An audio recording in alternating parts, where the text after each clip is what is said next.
Pengakuan iman kami percaya bahwa satu, Alkitab adalah firman Allah yang diilhamkan dan tanpa salah, satu-satunya kaidah yang mutlak dan berwenang bagi iman dan perilaku manusia. Dua, Allah adalah Esa, hadir secara kekal dalam tiga oknum, Allah Bapa, Allah Putra, dan Allah Roh Kudus. Tiga, Tuhan Yesus Kristus, A. Ilahi adanya, B. Lahir dari seorang anak darah, C. Hidup tanpa dosa, D. Melakukan mukjizat-mukjizat, E. Manusia melalui kematiannya, F. Bangkit secara badani, G. Naik ke surga dan dimuliakan di sebelah kanan Allah Bapa, H. Akan datang kembali ke bumi dalam kuasa dan kemuliaan untuk memerintah dalam kerajaan 1000 tahun. 4. Oleh pelanggaran satu orang, Adam, dosa telah masuk ke dalam dunia dan maut oleh sebab dosa. Demikianlah maut telah menimpa semua orang karena semua orang telah berbuat dosa. 5. Keampunan dan penyucian dari dosa hanyalah melalui pertobatan dan iman kepada kuasa penyucian darah Kristus. 6. Pembaharuan yang dikerjakan oleh Roh Kudus mutlak perlu bagi keselamatan seseorang. 7. Karya penebusan Kristus di atas salib menyediakan kesembuhan bagi tubuh manusia melalui doa dan iman. 8. Pengudusan dikerjakan oleh Roh Kudus yang mendiami orang percaya. 9. Baptisan Roh Kudus menurut Kisah Para Rasul 2 ayat 4 dikaruniakan kepada orang beriman yang memohon kepada Allah. 10. Pengangkatan gereja pada waktu kedatangan Kristus di awal-awal merupakan pengharapan yang bahagia bagi orang-orang percaya. 11. Kebangkitan tubuh bagi orang-orang percaya maupun yang tidak percaya. Yang pertama untuk menerima hidup yang kekal, dan yang kedua untuk menerima hukuman yang kekal. Visi: menjadi gereja yang sehat, kuat, dan relevan. Misi: gereja yang memfasilitasi penyiapan, penguatan jemaat pengerja dan hamba Tuhan. Amin. Haleluya. Mari kita bawa hati kita di hadapan Tuhan dengan segala ucapan syukur dan segala penyertaannya. Saat ini kita sudah memasuki bulan yang baru, tapi kita tahu setiap kita tidak pernah lepas dari kehidupan kita. Terima kasih Bapak. Terima kasih. Haleluya.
sampai hari ini Tuhan, karena Engkau yang menyertai segenap kehidupan kami. Terima kasih Tuhan, pada hari ini kami ada dalam rumah Tuhan. Sucikan dan layakan kami Tuhan, untuk kami boleh menyembah Engkau, memuliakan nama Tuhan, dan puji-pujian kami. Urapi hamba-hamba Tuhan di dalam puji-pujian ini sampai pada firman Tuhan yang diberitakan sampai akhir pada menguasai kehidupan kami, hati kami, pikiran kami, dan Tuhan beserta mereka juga yang belum bersama kami, untuk mereka dengan dalih sudah perjalanan. Terima kasih Tuhan, pada hari ini inilah anugerah yang kami boleh nikmati, anugerah yang Tuhan telah nyatakan bagi kami. Tuhan, terima kasih, kami selalu bersiap untuk panggilan Tuhan, karena ada salah satu saudara dari saudara kami di gereja ini yang dipanggil pulang dengan begitu cepat. Tuhan, karena waktu yang Kau telah tetapkan bagi mereka, bagi kami semua ya Tuhan, sebab itu kami mau berjaga-jaga dan berdoa dan siap untuk panggilan Tuhan dalam keadaan apapun. Terima kasih Tuhan, kami bersyukur karena kami punya Allah yang hidup, yang memberi kami kehidupan dan memelihara kami dalam segenap kehidupan ini. Terpujilah Tuhan, kami serahkan ibadah kami sampai pada akhirnya di dalam nama Bapa, Anak dan Roh Kudus. Terpujilah nama Tuhan. Haleluya. Amin. Sekali lagi saya mau menyapa salam. Semuanya siap untuk memuji Tuhan? Masih semangat? Tuhan baik, amin. Mari kita terus datang ke hadirat-Nya di saat ini. Haleluya.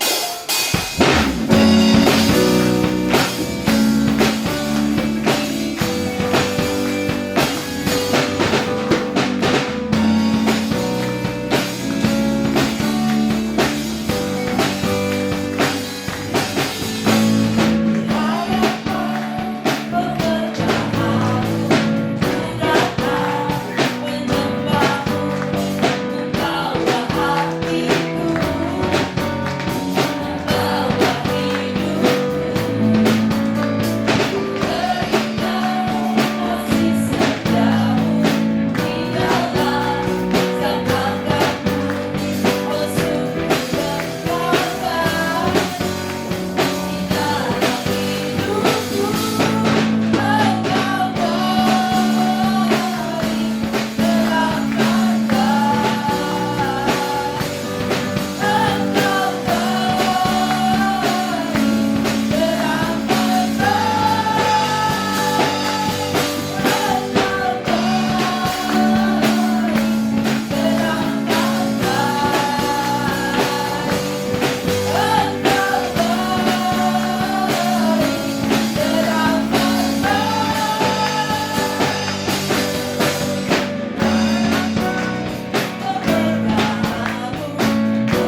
yang datang beribadah ke tempat ini Tuhan.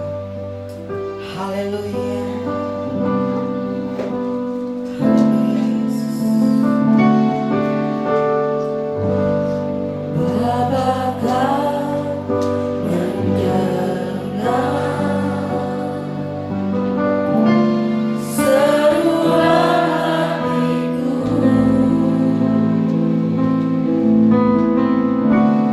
tak pernah Kau lepaskan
hatimu kepada kami.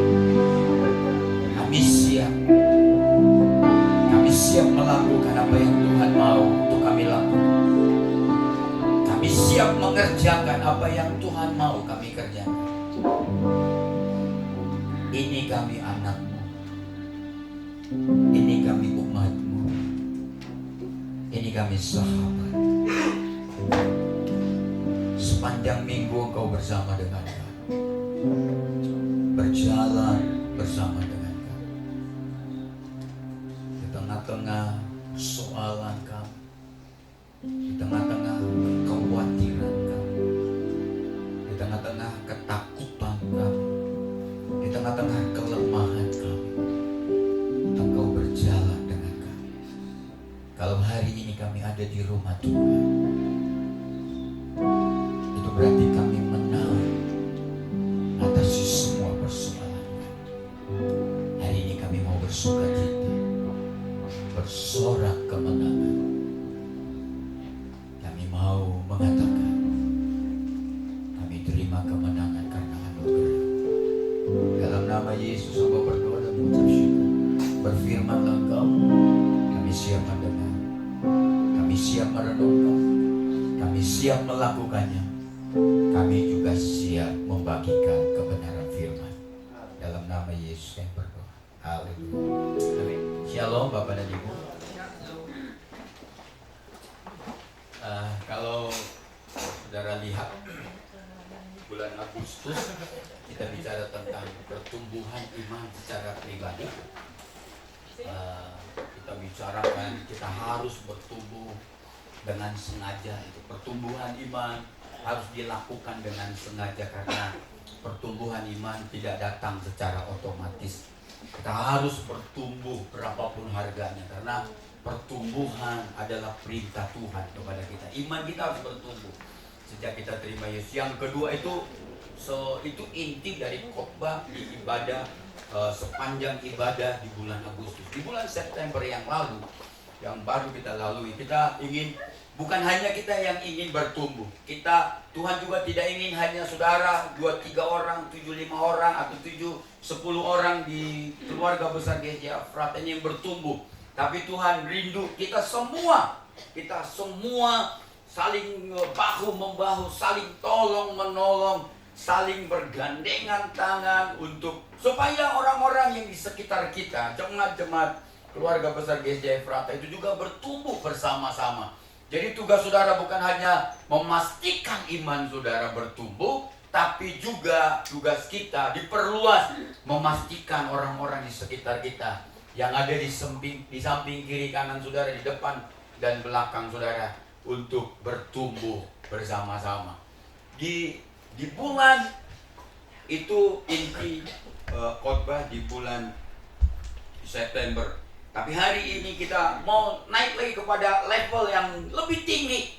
Kita bukan hanya diminta dengan sengaja bayar harga untuk bertumbuh, orang lain bertumbuh di sekitar kita. Tuhan minta kita naik, memikirkan lebih luas lagi orang-orang di dunia sana, orang mereka yang ada di luar sana. Kita mau juga membawa mereka supaya mereka juga suatu saat bertumbuh, berjumpa dengan Tuhan dan mengalami pertumbuhan iman. Growing out, tumbuh keluar. Sepanjang bulan ini kita bicara. Artinya saudara-saudaraku, kalau kita ingin dipakai oleh Tuhan memenangkan ladang yang telah menguning di luar sana, di dunia sana, saudara-saudaraku, dikatakan kita harus memperluas kapasitas kita, menambah kapasitas kita. Kalau kapasitas kita hanya untuk diri kita sendiri, di bulan September dikatakan perluas kapasitasmu untuk bisa menjangkau orang-orang di sekitar kita, khususnya di gereja, supaya tumbuh bersama. Ini diperluas lagi. Kita bisa harus memikirkan dunia ini. Di ibadah 1 saya mengatakan, kemarin kami ke Bekasi, ada beberapa anak muda saya bawa yang mewakili kaum muda, yang mewakili guru-guru sekolah minggu, yang mewakili kaum pria, mewakili kaum wanita. Salah satu, saya tidak ikut semua karena saya di kelasnya kaum pria. Tapi saudara-saudaraku, yang bisa saya tangkap dari pertemuan itu bahwa generasi ini menjadi milik oleh generasi milenial dan Gen Z, dikatakan generasi yang lebih muda lagi. Artinya saudara-saudara, kalau saudara perhatikan visi Indonesia ini 2045 menjadi Indonesia emas. Artinya 22 tahun lagi, saudara, saya berarti sudah 73 tahun. Itu bukan milik saya lagi. Saya ngomong saudara-saudara, anak-anak muda inilah, anak-anak saudara lah yang akan memiliki Indonesia emas itu. Saya ngomong tadi pagi, perluas kapasitasmu sebagai anak-anak muda. Jangan banyak nonton, main game, karena ini generasi ini milik saudara. Masa depan ini yang sekarang ini milik saudara, anak-anak muda. Saya udah 51, berarti ya saya ngatakan, saya udah berarti 73. Saya mungkin juga nggak jadi gembala. Mulai persiapkanlah anak-anak saudara untuk meraih. Betapa generasi ini beruntung, di mana teknologi yang begitu pesat bertumbuh seperti hitungan menit berubah teknologinya, hitungan ini berubah bertumbuh terus. Ada penemuan baru yang dulu kita nggak alami. Dulu kita berpikir begini, alon-alon asal selamat, pelan-pelan asal selamat. Tapi sekarang udah nggak laku, cepat selamat. Gitu. Mengapa bangsa ini berani buang uang? Kalau saya tanda kutip, bangun jalan tol triliunan, habis uangnya. Bangun kereta cepat, karena memang di dunia sekarang ini cepat, kecepatan. Saya lagi persiapkan untuk pendeta-pendeta satu topik tentang simple church, gereja sederhana. Saya mau bagi, saudara-saudara. Kemarin saya undang pendeta gembala-gembala di wilayah Bandung, ya. Hadir beberapa lagi, 9 atau 11 orang gembala. Saya ngomong, saudara-saudaraku, gereja sudah tidak lagi masanya lama ibadahnya. Kolektornya edarin, nyanyi 2-3 lagu, terus dinyanyi sebelum selesai kolektor, nyanyi lagi. Setelah itu ada kesaksian. Setelah kesaksian ada doa syafaat. Saya ngomong sama gembala-gembala itu. Sekarang relevan. Karena bicara tentang relevan. Jadi simple church, kesederhanaan. Kesederhanaan, saya ngomong bukan meniadakan doktrin, bukan juga melanggar kebenaran firman Tuhan. Saya ngomong kita harus sederhana, kualitas tapi cepat. Kenapa saudara? Karena waktu saya kemarin itu ketemu sama Eporus gitu, Eporus GSJA, Ken ngobrol-ngobrol yuk gitu. Kami berdua lah sama pendeta Pastor Yoel gitu ya, yang dari GSJA Merdeka. Kami ketemu di Pastor 23, Pastor 23, Pastor ya, Pascal 23, Pastor lagi, Pascal 23. Dia ngomong 1 jam deh kita ngobrol-ngobrol, kata ketua umum GSJA. Ngobrol-ngobrol lah tentang pelayanan lu, dan pelayanan gua juga, nanti kita ngobrol-ngobrol. Jadi dia dulu gua, padahal dia ketua umum Eporus gitu ya. Kami ketemu, saudara-saudaraku. Mengapa kalau waktu dia ngomong, Ken, lu ibadahnya sekarang berapa jam? Saya ngomong paling lama 1 jam 15 menit. Jadi 1,5 jam udah selesai. Harusnya nggak pernah juga tembus 1,5 jam karena kita langsung pulang. Paling lama. Bagus. Saya aja sekarang 1 jam. Tapi ada khotbah-khotbah, kalau tamu khotbah bisikin aja Ken. Kalau dia lama khotbahnya ngomong, lu lama khotbahnya, cepat khotbahnya, sama aja PK-nya, nggak berubah. Jadi artinya kami ngomong macam-macam, dia ngomong memang kecepatan dan kualitas ibadah itu ditentukan. Jadi jangan lama ngantuk bro. Khotbahnya lama, bacain ayat. Dulu baca ayat banyak-banyak. Nggak dibahas. Oh pasti ada lama, dia ngomong saya ada 10 menit lagi. Dia tambah lagi ayat. Baca ayat 30 ayat. Setelah itu baca ayat 12 ayat. Habis semua. Tutup, selesai. Sekarang udah nggak relevan. Gitu. Coba saudara sekarang ini. Kecepatan. Di khotbah ini saya mau mengajak saudara, hai anak-anak muda, era ini adalah milik. Jangan habiskan waktumu hanya bermain. Karena ketika engkau bermain, waktu tidak menunggumu. Ayo belajar bermimpi.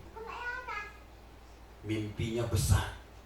Karena mimpi itu gratis. Yang mahal itu apa? Melaksanakan, membuat nyata mimpi.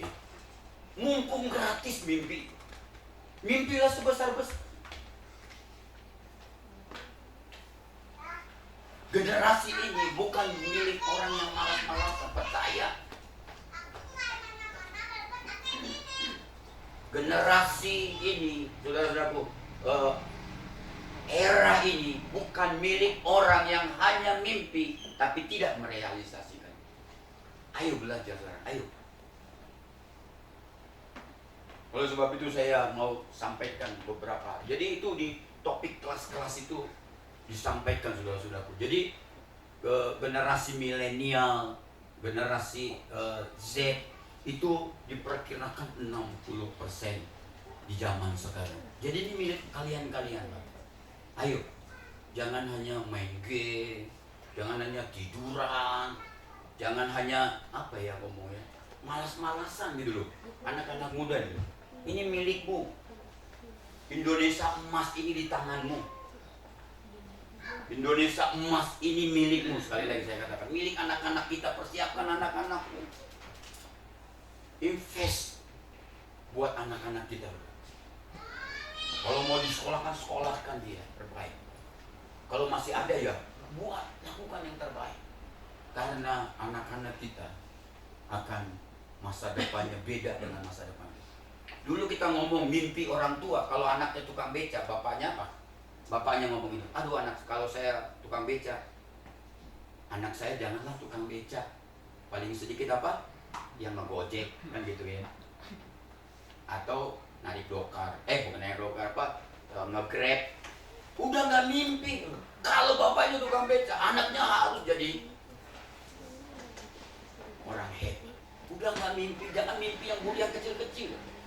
Karena kesempatanmu ini luar biasa, ini milikmu.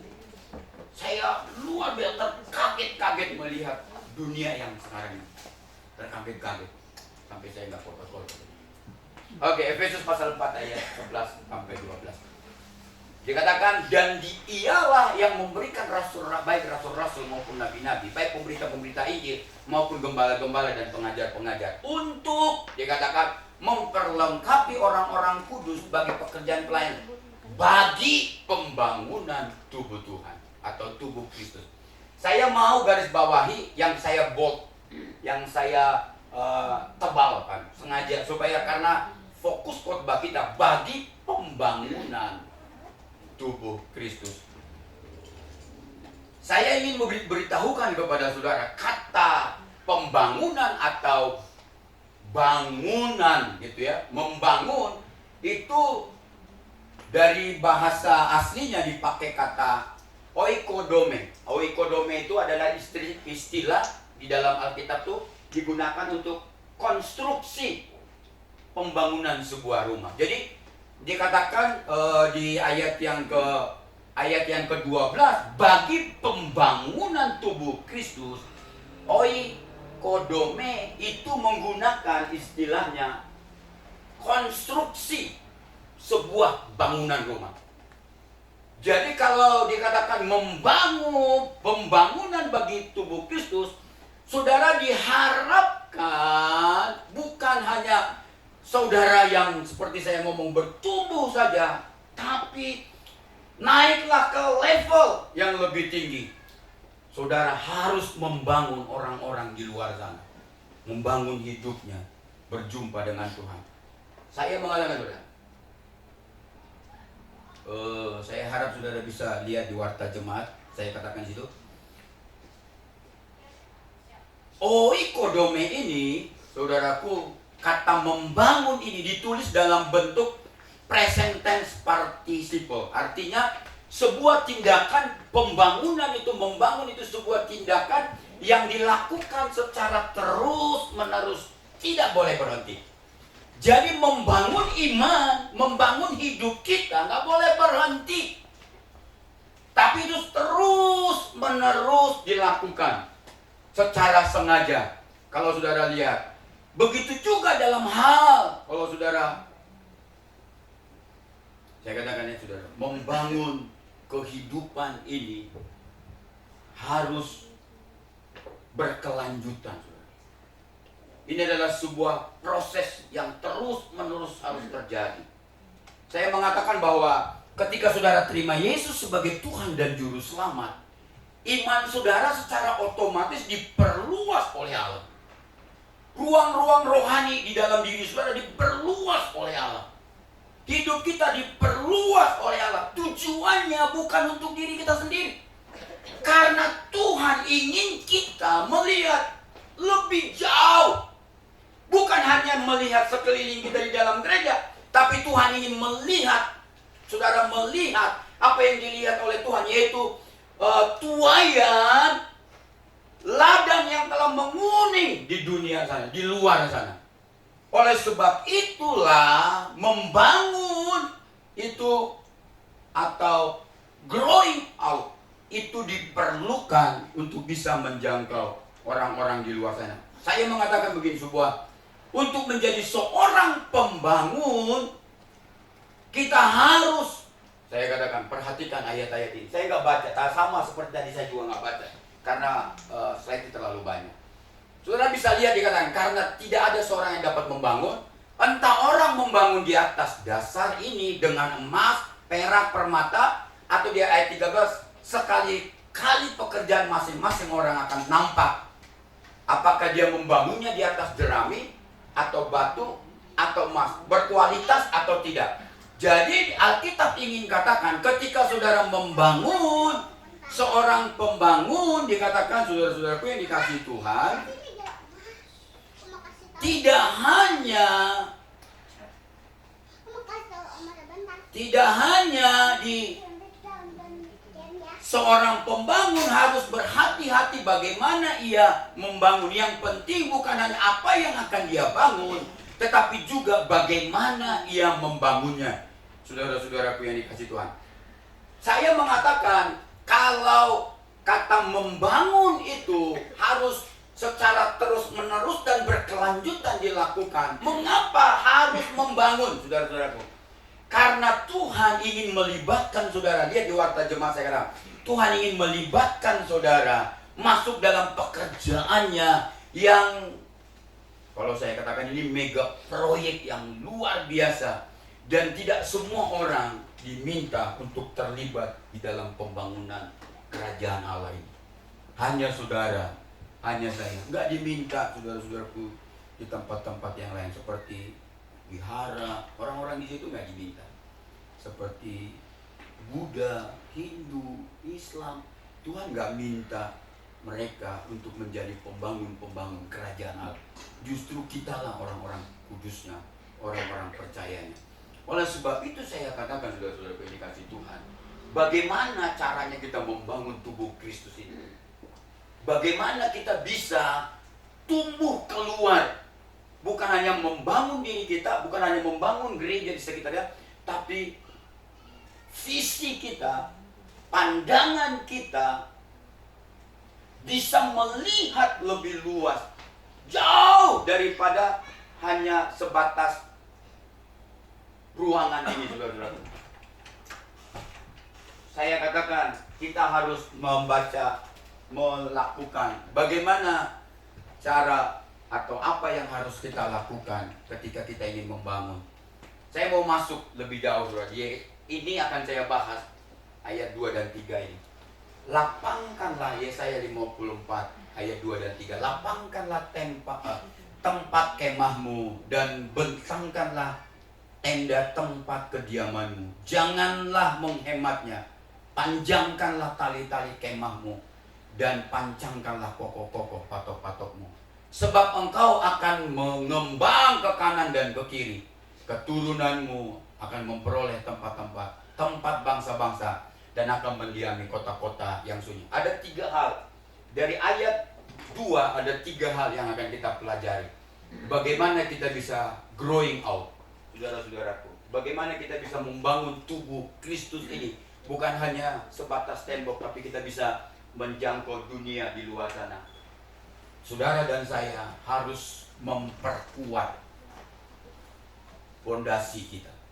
Saudara mau growing out, tumbuh keluar. Kalau saudara saja nggak bisa, masih lemah, masih kurus, gimana saudara bisa nolong orang lain? Imanmu kurus, imanmu cetek, imanmu kecil. Gimana saudara bisa jangkau orang-orang di luar sana? Kalau saudara masih disuapi, gimana saudara mengatakan, "Hei!" kepada orang-orang yang di luar sana? Saudara lihat, dunia ini, saudara-saudaraku, dengarkan ini baik-baik. Kalau kita dengar pidato Bapak Presiden itu sudah dikatakan sudah berapa puluh negara yang menahan gandumnya, menahan berasnya, nggak bisa diekspor lagi karena mereka untuk mencukupi pangan di negara mereka masing-masing. Seperti di kitab Matius, akan terjadi kelaparan di mana-mana. Sebentar lagi akan terjadi. Sebentar lagi akan terjadi. Saudara lihat, ini penggenapan demi penggenapan akan terjadi. Akan terlihat. Saudara perhatikan aja. Karena hanya memang orang presiden itu tahu karena bergaul dengan orang-orang di dunia ini. Pemimpin-pemimpin ini. India menahan berasnya. Gandum dari Rusia, gandum dari Ukraina yang masuk terbesar ke seluruh negara itu juga terhenti. Vietnam sekarang menahan berasnya. Cina sekarang menahan berasnya. Supaya apa? Supaya mereka bisa kasih makan rakyatnya dulu daripada mikirin negara orang lain. Ini sekarang juga Matius mengatakan akan terjadi kelaparan. Ini akan terjadi. Saudara jangan kaget dengan hal ini. Tapi saudara, apa yang harus saudara lakukan? Perkuat iman saudara. Perkuat fondasi kita. Dan gereja, Tuhan Yesus mau kondisi-kondisi seperti inilah kesempatan bagi gereja untuk menyaksikan Yesus. Tumbuh keluar. Jangkau keluar. Karena ada solusi di dalam Yesus. Perkuat fondasi kita. Dari kitab Yesaya saudara bisa baca tadi. Perkuat fondasi iman kita. Perkuat karakter kita. Perkuat komunitas kita di dalam gereja. Jangan malas bergereja. Jangan malas beresensi. Jangan malas berdoa bersama-sama saudara-saudaraku. Nggak ada yang bisa dukung saudara nanti. Berdatang bersama-sama di dalam tubuh Kristus. Perkuat relasi dengan Tuhan. Perkuat misi saudara. Dengar ini baik-baik. Terlibat pada misinya Tuhan. Kalau orang ngomong, waktunya lah kita ngumpulkan harta di sorga, saudara-saudara. Mulai kurangi berpikir semuanya hanya untukku. Mulai pikirkan orang lain. Jangkau orang lain. Itulah dikatakan dari ayat ini. Lapangkanlah kemahmu. Bentangkan, dikatakan, tenda tempat kediaman. Mulai perluas. Perluas pengaruh saudara. Jangan pengaruhnya itu negatif. Tadi saya ngomong hati-hati juga. Dulu mulut kita itu bisa merusak nama baik orang lain. Sekarang jempol kita bisa merusak nama baik orang lain. Tweet aja di Twitter, saudara. Buat aja di WA, saudara. Buat aja di TikTok, saudara. Buat aja di Facebook, saudara. Kasih namanya, rusak tuh nama orang. Gak perlu mulut kita ngomong, hanya jempol kita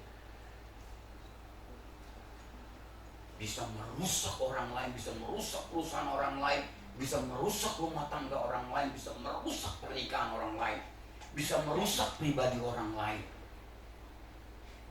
Dulu kita hanya kata-kata, sekarang pakai jempol mulai cukup. Berantem tuh nggak perlu lagi face to face, kelihatan orang ke orang. Sekarang lu berantemnya itu lewat media sosial, nggak kelihatan orangnya, tapi bisa maki-maki, bisa. Jangan perluas pengaruh kita dengan hal-hal yang negatif. Kalau ingin tumbuh keluar, perluas pengaruhmu. Perluas pengaruh terang kita, karena kita ada terang Kristus. Perluas hidup kita, jauh lebih berdampak. Bukan hanya berdampak di gereja. Jangan suka jago bersaksi di gereja, tapi di luar ketemu orang lain gak bisa bersaksi. Mingkem, gak berani. Kalau di gereja hebat bersaksi, tapi ketemu orang lain gak hebat. Ini kesulitan saya bagi orang pendeta. Saya itu hanya ketemu jemaat. Masa saya kesaksian sama jemaat? Ketemu sama pendeta. Lingkup saya itu pendeta, jemaat.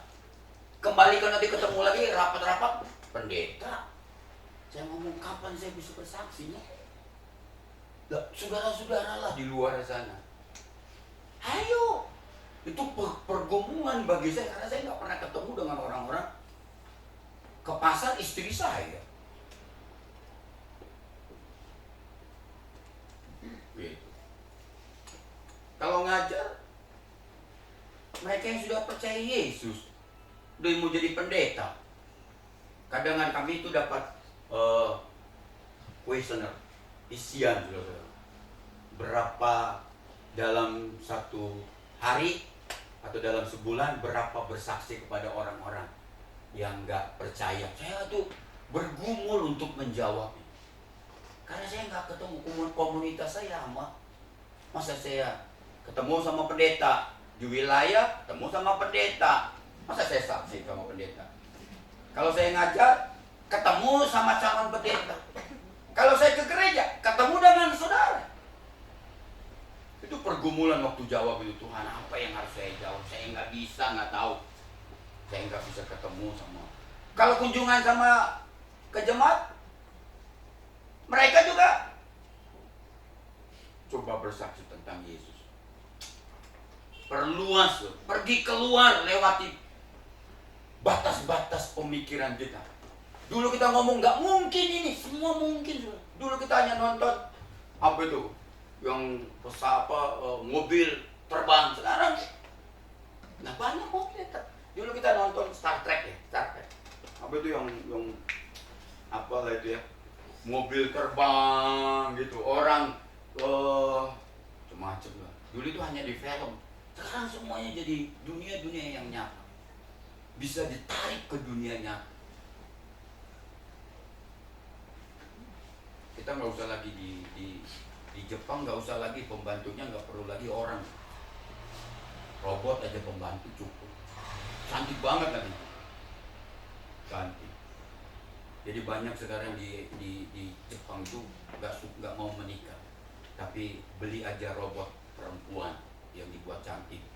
Kalau nanti tuannya datang, selamat datang. Capek, diurutin sama dia. Coba kalau suami datang ke rumah dari kerja, mana dia ngomongin selamat datang, capek ya, nggak ada, boro-boro. Lu lama banget sih pulangnya, gitu. Makanya orang sekarang beli robot. Dia nggak melawan. Ceweknya robot perempuan tuh nggak pernah melawan. Mana dia melawan? Gue ya, nggak ngelawan dia. Coba istri yang nyata, begitu ngelawan nih. Memang lo aja pulangkan gue ke bapak gue. Kalau lu nggak suka lagi sama gue, gitu. Coba bayangkan saudara-saudara. Maka di Jepang tuh lebih suka punya teman hidup robot. Gitu. Masak air panas dia bisa, disediain. Dia tidur, kapan dia tidur dijagain tuannya. Bangun-bangun udah ada tersedia kopi, karena dia bisa bikin kopi sendiri. Kalau coba bapak-bapak bangun, ibu pasti ngorok, contoh gini, gitunya. Aneh sekarang, sekarang ini semakin saudara melihat, udah nggak malu-malu sekarang. Dunia ini malah kacau. Tapi Alkitab mau katakan itu harus terjadi sebagai tanda-tanda untuk mempercepat kedatangan Tuhan. Kalau mau kita growing out, tumbuh keluar, ayo perluas pengaruh kita, tapi jangan pengaruhnya negatif. Ayo mulai, saudara-saudaraku, di Facebook saudara mulai bicarain tentang Yesus. Saya suka, saudara-saudaraku, saudara pasti kenal lah ya, saya suka itu Elijah, saudara. Elijah, nggak kenal lah semua, pasti ada yang, tapi ada.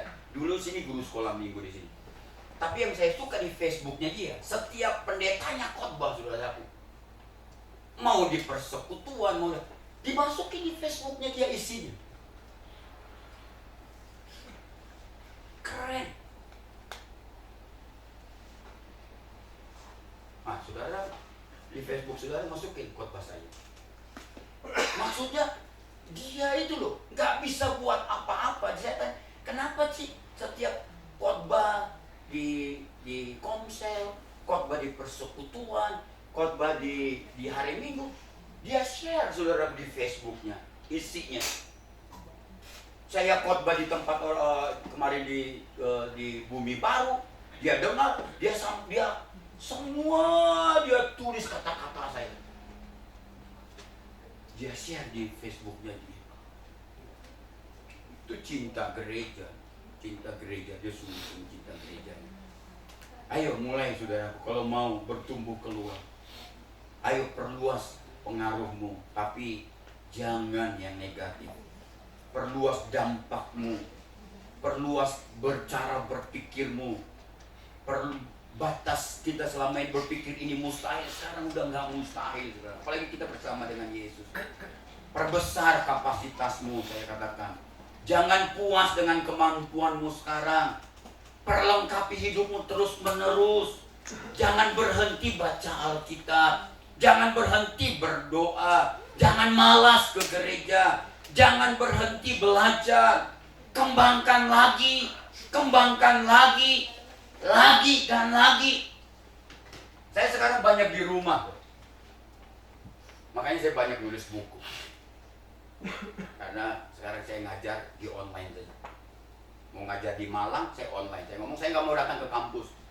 Kalau kamu mau terima pengajaran lewat saya online. Saya ngajar di Eklesia Jakarta juga saya ngomong, saya mau di online. Saya nggak mau datang ke Jakarta. Saya nulis buku. Sekarang bukunya kaget-kaget orang. Saya buku kemarin Kristologi juga selesai. 480 halaman, coba bayangkan. Sekarang buku saya mau muncul lagi. Pendelegasian kepemimpinan Alkitabiah. Walaupun hanya 280 halaman. Udah masuk di penerbit. Otaknya jalan, terus di kamar tuh otaknya jalan. Kadang di kamar mandi jalan. Saudara, kalau saya udah di kamar mandi, kadang saya lari-lari ngambil catatan. Supaya jangan lupa. Ini siapa yang belajar? Saya ngomong sama pendeta-pendeta di wilayah Bandung. 3 bulan tuh paling sedikit 1 buku 300 halaman harus selesai kamu baca, boy. Kalau enggak, kamu khotbahnya apa? Berulang-ulang khotbahmu akan sama. Ayo, kamu baca buku. Saya minta tuh pendeta-pendeta itu wajib baca buku 250 halaman atau 300 halaman. Kalau enggak mampet otaknya, khotbahnya enggak pernah maju. Perluas, perbesar kapasitas kita. Jangan puas dengan kemampuanmu sekarang. Perlengkapi hidupmu terus menerus. Jangan berhenti belajar. Anak-anak muda dengar ini. Jangan hanya lulus. Udah hanya jadi itu targetnya itu asal naik kelas gitu loh. Ya ampun, saudara-saudara. Ini lihat nih, ini masa depanmu. Jangan targetnya hanya naik kelas, jangan hanya targetnya lulus. Ayo berprestasi. Kan berulang-ulang saya katakan kepada saudara. Waktu saya diploma 2,5, 2,8, 2,6 IPK-nya. Waktu saya S2, saya naik S1, saya naik di 3, karena memang sponsor saya minta hanya 2,5, terus kamu akan disekolahkan kalau 2, S2 naik lagi 3, saya senang lihat orang-orang berprestasi dulu. S3 naik lagi 3, saya lihat tuh, pintar-pintar loh saudara-saudara. Ini orang-orang sekarang ini saudara belajar main HP, anak kita sekarang yang lebih pintar. Kita pencet ini nggak tahu, mengembalikannya sekarang kita udah nggak tahu. Zaman sekarang coba saudara lihat. Sekarang dipermudah, cepat saudara. Saya ini main Canva, PowerPoint-nya Canva. Sedia semua udah lengkap, fotonya sudah ada, hurufnya, letaknya, kuning, putih, hijau, tulisannya besar kecil, udah lengkap tinggal diganti. Tapi banyak pendeta nggak mau melakukannya. Nah ini kita otodidak sudah, nggak diajari di kampus, nggak diajari, nggak ada sudah. Ayo belajar, come on. Ayo bapak-bapak, kalau nggak bisa, saya ajarin. Perkuat pondasi, pancangkan kokoh. Dikatakan patok-patokmu, perluas pengaruhmu. Ayo, jangan saudara-saudara. Saya ngomong sama anak-anak saya, ingat ini masa depanmu di tanganmu. Ini adalah masa depan, masamu ini masa yang luar biasa. Kamu bisa meraih secepat. Dulu kita orang artis tuh dari papan kecil masih ingat katanya dia bantu-bantu. Sekarang itu saudara nggak perlu lagi, bisa tiba-tiba cepat. Ini masa kecepatan. Ambil waktu ini, ambil kesempatan ini anak-anak muda. Jangan berpuas diri, mimpi sebesar-besarnya. Mumpung mimpi gratis. Ayo ini masamu, ini waktumu. Ini bukan bagian kami lagi. Kami hanya bisa mendorong saudara, bisa mensupport saudara. Kami bisa hanya doa buat saudara. Kami hanya bisa ingatkan saudara, ini masamu. Ini untukmu. Sayang kami nggak lahir sama sepertimu. Oh ini aduh. Luar biasa perkembangan zaman ini. Untung kita bisa masih lihat kereta api cepat. Mana kita pernah pikirkan 350 km per jam kecepatannya. Karena memang ini masa kecepatan. Sekarang kuliah juga bisa dipercepat loh kalau otaknya canggih. Enggak lagi harus dulu kita 5 tahun. Sekarang dipercepat 4 tahun. Ada yang 3 tahun setengah. Dipercepat karena memang masanya cepat. Mati juga mau dipercepat sekarang. Ini masa saudara, masa si Grace, masa ini, masa anak-anak kita, masa itu, kamu sudah milenial, sama milenial. Masa ibu masih ada uang. Indonesia emas ini milik anak-anakmu. Jangan senang kalau dia main game terus. Mulai ajari. Kalau enggak ditinggalkan masa depan, ditinggalkan di era ini. Kalau dia enggak cepat berpikir, nggak cepat cari solusi, udah habis. Malas main game melulu, Mobile Legend melulu, teriak-teriak di kamar sendiri. Di sini mah nggak ada men, nggak mungkin bapak-bapak juga. Saya ngomong memperbesar kapasitasmu, saudara-saudara. Saya ngomong, mengapa banyak orang ingin hidup berubah namun tidak pernah berubah? Mengapa banyak orang ingin berubah namun tidak pernah terjadi perubahan? Pertama, karena mereka, saya katakan, karena dia tidak melakukan perubahan. Contoh, dia ngomong, aku mau bangun pagi jam 7, tapi dia nggak pernah bangun pagi jam 7. Nggak mungkin dia bisa berubah. Aku mau pinter, aku mau nilaiku bagus, tapi dia nggak pernah belajar, nggak bisa. Pengen berubah. Saya pengen mau berdoa setiap pagi sebelum pergi ke kantor, sebelum pergi ke tempat kerja. Tapi nggak pernah berdoa, nggak akan mengalami perubahan.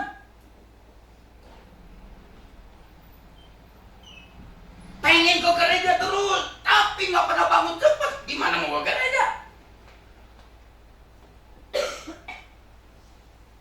Dengar ini saudara-saudara. Mengapa tidak terjadi perubahan? Ingin berdoa, Tuhan, aku mau berubah. Nggak bisa, saudara-saudaraku.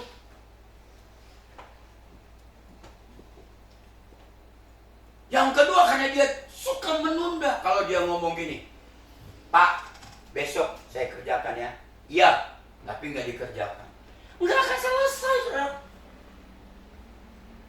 Generasi ini yang mau deraih, nggak, kalau kamu suka nunda, belajar suka nunda, bikin tugas suka nunda, udah ini bukan milikmu. Kamu akan dipecundangi. Dengar ini, anak-anak muda, ini milikmu. Perkembangan ini. Kemarin ada yang ambil S2, dia mau buat judul tesis. Bab 1, bab 2, dan bab 3. Bolak-balik dosennya kasih paparan tentang mata kuliahnya itu, metodologi penelitian. Bolak-balik. Tiba-tiba dia datang, pakai tolonglah saya. Kok saya nggak mudeng-mudeng ya sama Pak dosen ini, udah berminggu-minggu saya dicekoki, tapi saya nggak mudeng-mudeng. Saya buat contoh latar belakang masalah, pendahuluannya kayak gini nih. Baru tarik identifikasi masalahnya kayak gini. Baru tarik lagi hipotesanya kayak gini. Saya ngomong, bab 3-nya ini nih, isinya ini. Karena ibu judulnya gini. Dia ngomong langsung, ini pertanyaan wawancara itu ada 5 yang perlu. Ini tanyakan.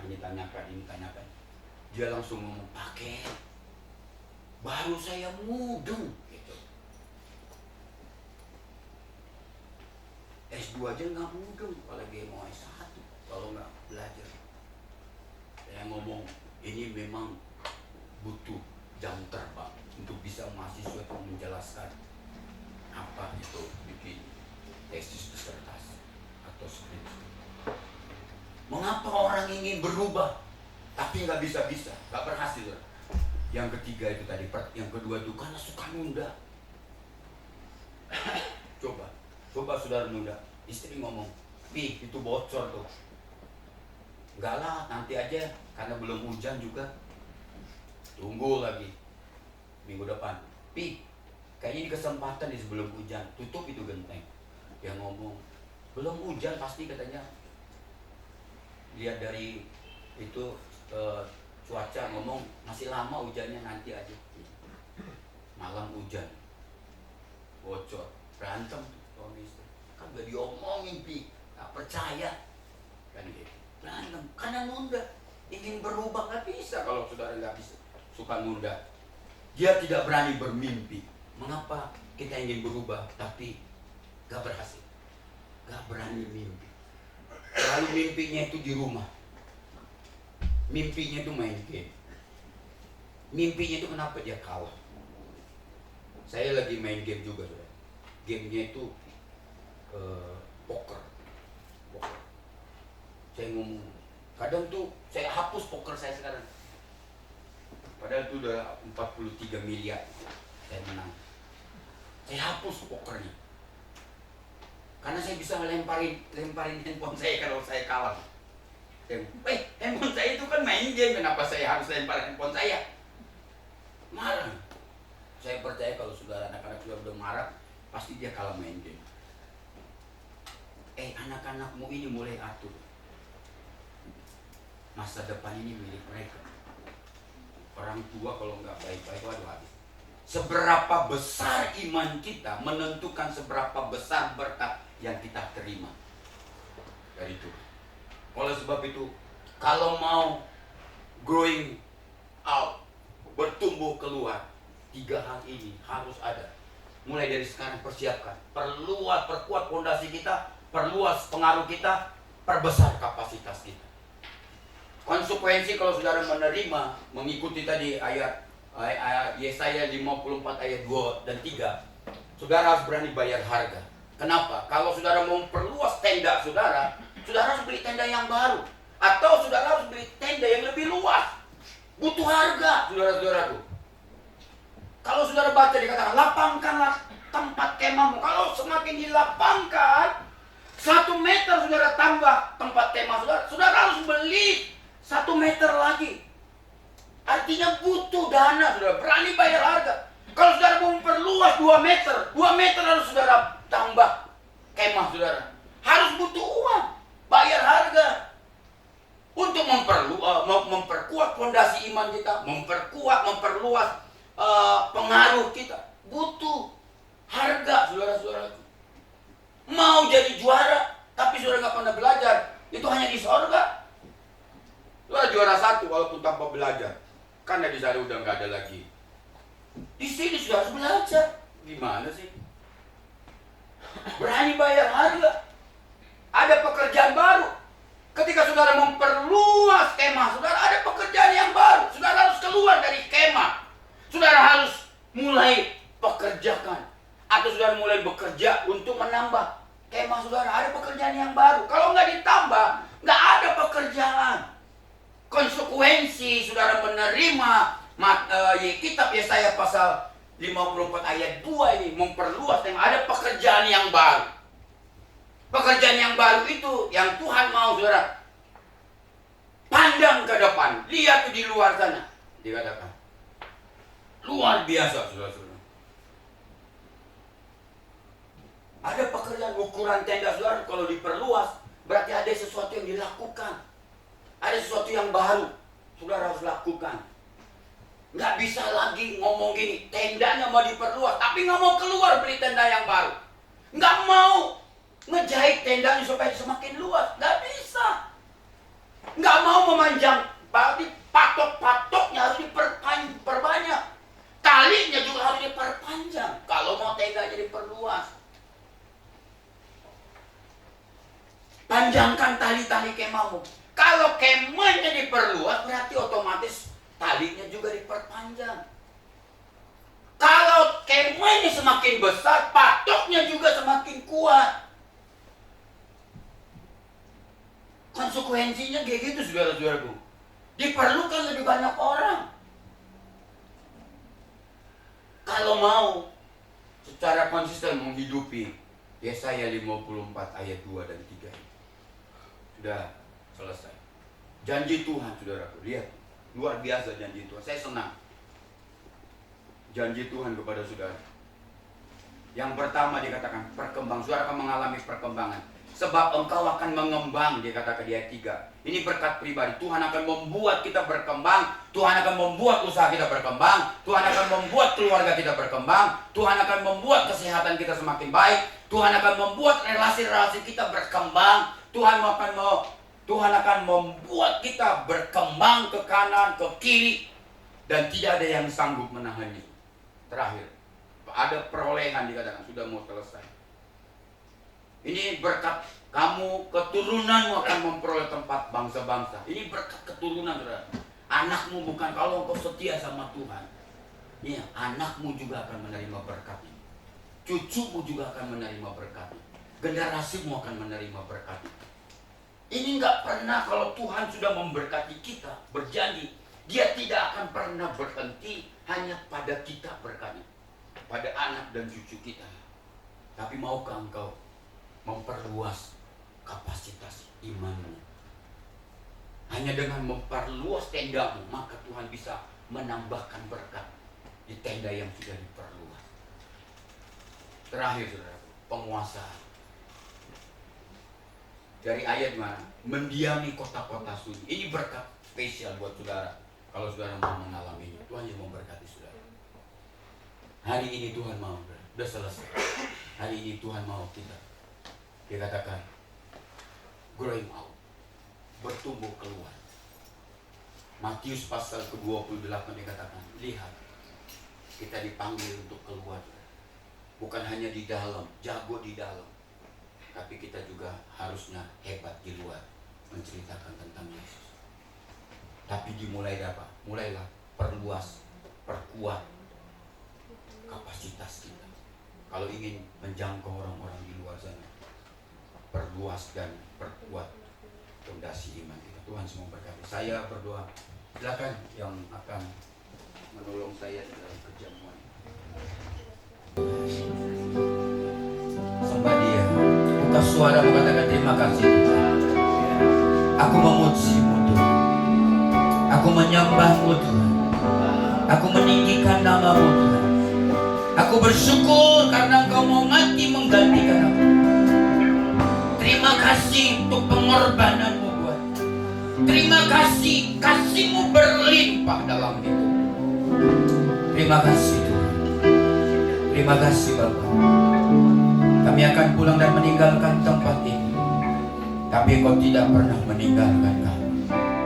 Hari ini firman-Mu meminta kami naik lebih tinggi, naik ke level yang lebih tinggi, menjangkau dunia, bukan orang-orang di sekitar kami lagi, tapi kami menjangkau, melihat karena ladang telah menguning. Kami mau menjadi pengerjanya. Tuhan melibatkan kami sebagai pembangun-pembangun kerajaan Allah. Oleh sebab itu hari ini kami mau memperluas pengaruh kami. Kami mau memperkokoh fondasi iman kami. Karena pekerjaan kami semakin luas. Bukan hanya sebatas tembok gereja, tapi Tuhan libatkan kami masuk kepada ladang yang lebih luas, yaitu dunia yang sedang menguning. Kami mau keluar bertumbuh. Kami mau lebih berdampak di dunia. Kami mau memperluas cakrawala kami. Kami mau memperluas nilai kami. Kami mau memperluas visi kami. Kami mau memperluas dampak hidup kami. Dampak rohani kami. Dampak doa kami. Kami mau memperluas karakter kami. Kami mau memperluas terang kami. Bukan hanya menerangi rumah tangga kami dan gereja kami, tapi kami mau menerangi bumi ini. Kami mau bertumbuh keluar. Kami mau berdampak di luar. Oleh sebab itu, biarkan kami memperluas, memperkuat fondasi bangunan iman kami. Karena ada tugas yang lebih besar dan lebih luas. Proyek Tuhan luar biasa yang melibatkan kami sepanjang bulan ini. Bapak hamba menyerahkan sepenuhnya seluruh jemaat hamba-hamba Tuhan yang melayani kami di ibadah 1 dan 2 ini. Tuhan urapi mereka, Tuhan berkati mereka. Tuhan buat mereka berhasil, Tuhan buat mereka berlimpah-limpah. Berkati usaha jemaat, berkati toko mereka, berkati usaha mereka, berkati bisnis mereka, berkati studi mereka, berkati pekerjaan mereka, berkati cita-cita mereka, berkati mimpi mereka. Bapak, hamba berdoa untuk anak-anak muda, hamba berdoa untuk kaum milenial, hamba berdoa untuk Gen Z ini. Tuhan, berkat-Mu mengalir buat mereka. Mereka adalah penerus gereja kan, mereka adalah waktu ini adalah milik mereka. Masa depan bangsa ini ditentukan oleh mereka. Gereja ini juga menjadi bagian dari milik mereka. Kalau mereka lah pemimpin-pemimpin gereja ini, Tuhan urapi mereka, persiapkan mereka mulai dari saat ini. Jangan mereka bermain-main. Karena dunia begitu cepat bergerak, melesat. Dan dunia kecepatan pertumbuhan ini tidak menunggu kami. Kami harus bergerak cepat. Anak-anak muda harus bergerak cepat. Kapasitas mereka semakin ditambahkan. Hamba berdoa dalam nama Yesus. Berkati pernikahan kami. Berkati rumah tangga kami. Berkati suami-suami. Berkati istri-istri. Berkati oma-oma. Berkati cucu-cucu. Berkati cici. Berkati semuanya. Berkati gereja ini. Seluruh hamba-hamba Tuhan yang melayaninya. Terima kasih. Saudara-saudaraku yang dikasihi Tuhan. Engkau akan pulang. Engkau akan memberi persembahan dan mengembalikan persepuluhan. Tuhan berkati persembahan. Dan Tuhan berkati juga persepuluhan. Angkatlah tanganmu. Arahkan hatimu kepada tangan Tuhan yang diangkat buatmu. Terimalah berkat dari Allah Bapa kita. Kasih sayang dari Yesus Kristus. Serta persekutuan dari Roh Kudus. Turun atas hidupmu pribadi lepas pribadi. Menyertai engkau. Menggenggam tanganmu. Mulai dari saat ini sampai Maranatha. Tuhan Yesus memberkati saudara. Haleluya. Mari kita sama-sama katakan amin. Shalom.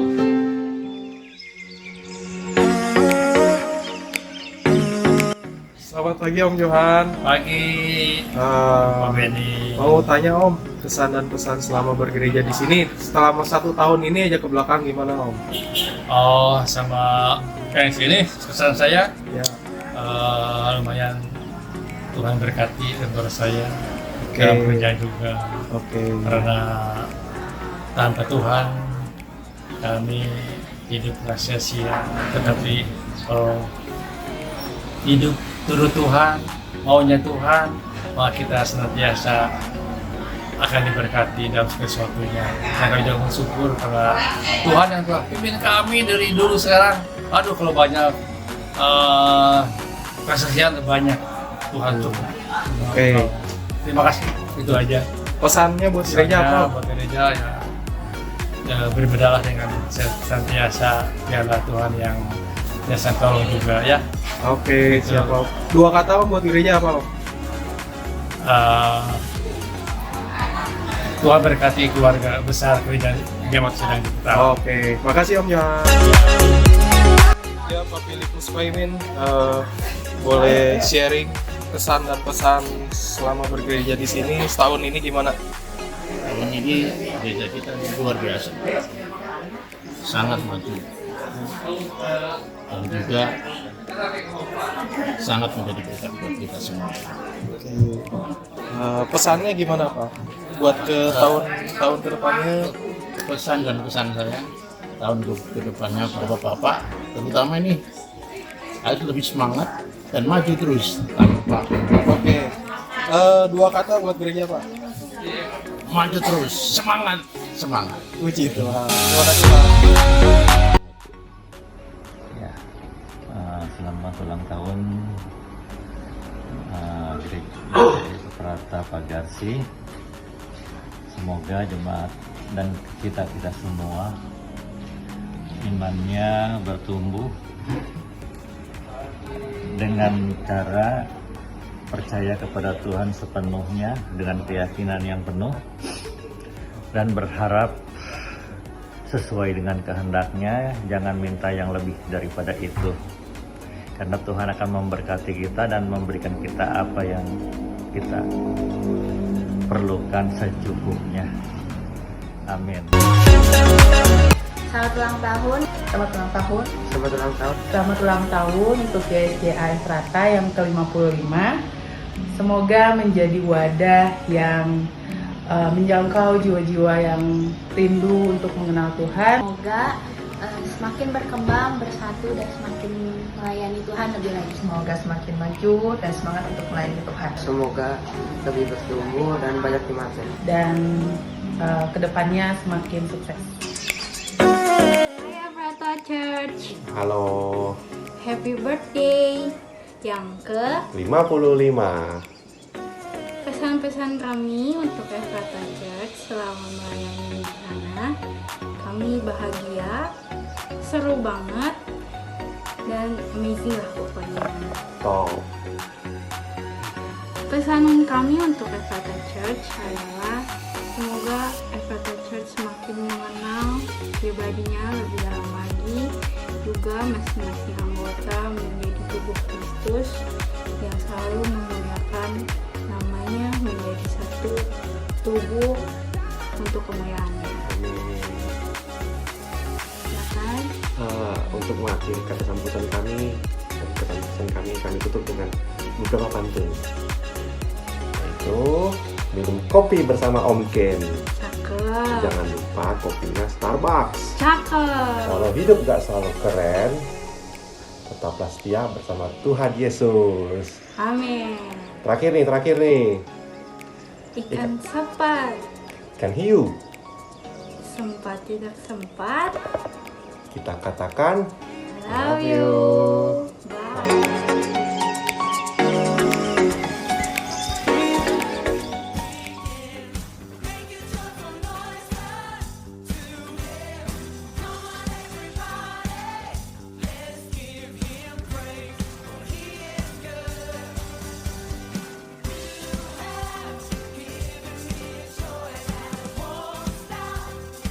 Happy birthday, GSJAS Prata. Yang ke-55. Semoga GSJAS Prata menjadi semakin bertumbuh dan menjadi berkat bagi banyak orang. kami rindu untuk dapat kembali bersama-sama melayani Tuhan di sana. God bless you.